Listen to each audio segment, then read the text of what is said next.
Hi, everyone, and welcome to Weather or Not, sponsored by TD Bank. I'm WABC Chief Meteorologist Lee Goldberg. In this episode of Weather or Not, we'll be talking about a stormy week ahead. We're recording this on Monday evening, the 4th of March, as we stare at 3 storms in 5 days in the face. So that's coming in. The first one is coming in overnight tonight, and unfortunately, the steadiest rain with storm number 1 could be focused on the Tuesday morning commute with some embedded downpours. I'm looking for about a half an inch to an inch of rainfall out of this initial event. The second storm is coming in Wednesday afternoon and going into Thursday. That could be 1 to 2 inches of rain or more, with the heaviest by far coming Wednesday night, and we have an AccuWeather alert for that time period. The third storm comes in over the weekend. That soaker looks like it's going to be Saturday night, but rain could get in here as early as Saturday afternoon.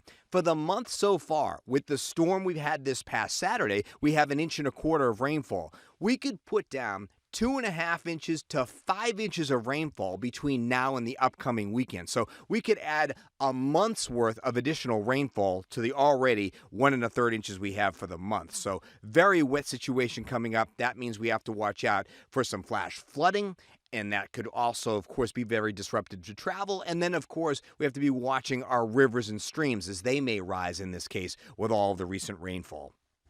The one good part of this week, we've got daylight saving time coming as we go into the weekend. So we're going to have a sunset on Sunday that'll be close to 7 o'clock. And just in time for that, I think the best part of the weekend, looking into the extended, would be Sunday afternoon, where we have the sunshine coming back and we have that nice late sunset coming in on Sunday evening. 1 month from today, the sunset's at 7:24. But back to the storm situation. Wanted to talk about the flood threat.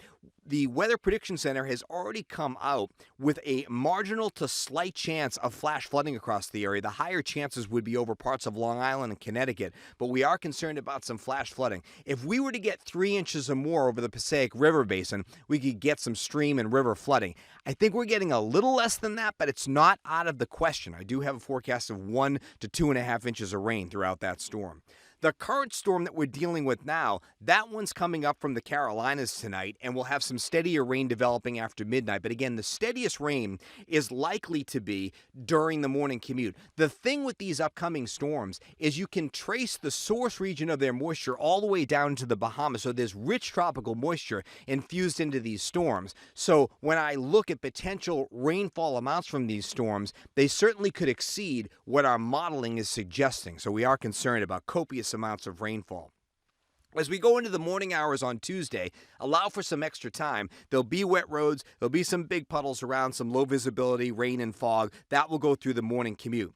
The good news is as we go through the middle of the day, we probably go into a lull. I think we'll probably start talking about that by late morning into the midday and early afternoon hours. So you don't have to just avoid travel all day long tomorrow. The morning will be toughest. The midday, it'll just be kind of damp and drizzly. And then as we go toward the afternoon and evening for the evening commute, another area of rain may blossom, making the evening commute wet as well. There is a time of drying briefly tomorrow evening. Otherwise, clouds and fog will be around. Wednesday morning's commute is going to be fine. I am concerned that we start getting in to an area of rainfall. It looks like there might be this fire hose of tropical moisture that is aimed just offshore, but may be able to graze the Jersey Shore and also parts of Long Island starting Wednesday afternoon. We could start to get into some heavy rain, compromising conditions for the Wednesday evening commute. And in fact, I think that area of heavy rain starts to spread westward and we get into a soaking rainstorm as we go through Wednesday night and into Thursday morning. This is when we could have some rainfall rates of 1/2 inch to 1 inch of rain an hour coming into the wee hours of the morning on Thursday. So even though the heaviest rain may actually be lifting out for the Thursday morning commute, there's likely to be some residual flooding. So prepare for that for the Thursday morning travel. Again, just like our weather on Tuesday where we have a lull during the middle of the day, I do think our rainfall intensity is lighter in the middle of the day, and then later in the afternoon we have another round of rain that could get heavier into the evening commute. So for the first 2 events, 1.5 inches to 3.5 inches of rainfall. And again, you can add another maybe 1 to 2 to that with the storm on Saturday. So overall, our mild conditions are going to last. We don't have any really no cold air in sight. We've got the AccuWeather alert for later Wednesday into part of Thursday.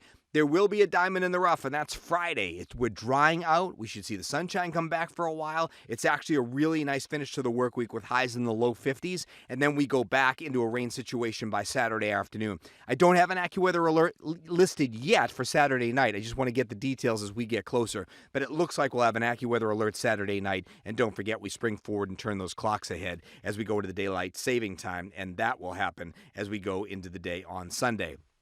Looking down the road, just to give you a feel for the long-range pattern beyond the 7-day, next week and beyond, above normal temperatures likely to continue through the second into the third week of March. But the one thing that may change is that we may get a break from this incredibly active storm track where we've had the subtropical jet stream just feeding in one batch of moisture after another, and we get hammered with this firing range over the next 5 days. We may take a break from that. Not that we'll have no rain next week, but I think we have a break from these prolific rainmakers or coastal systems. The overall temperature trend is way above average. The one little cool shot that we could have would be on Saturday in advance of that storm. Kind of with it, we're hovering around 50 on Sunday, although it could get sunny that day. And then we're talking about a little chilly day a week from now, brisk and chilly next Monday, before temperatures start climbing through the 50s, maybe to 60 degrees by midweek next week. So that's the way it's shaping up. We just wanted to give you an idea of how this week is going to evolve and when the times